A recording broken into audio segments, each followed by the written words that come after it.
These Texas farmers and ranchers are hoping this spring will yield a bumper crop, leading to an unusually productive harvest. But as KLTV7's Bob Hallmark explains, more than just good conditions go into a successful planting to produce venture.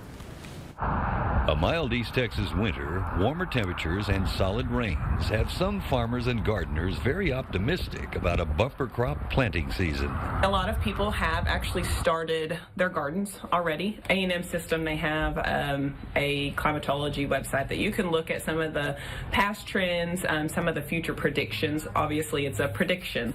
This class at the Gregg County AgriLife Extension Office is a tutorial on how to grow your own food.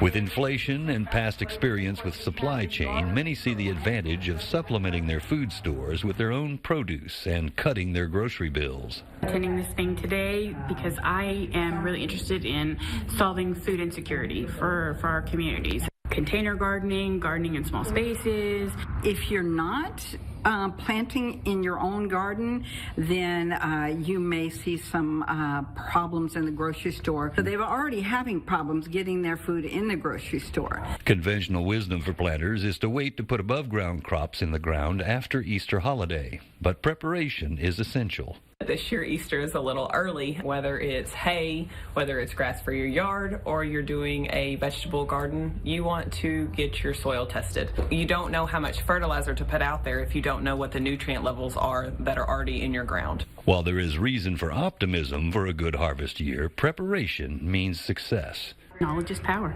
Bob Hallmark, KLTV 7 News.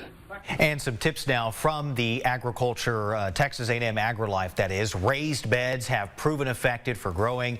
Also use compost to naturally put nutrients into the soil, and surround plants with mulch to hold in moisture and also reduce weeds at the same time.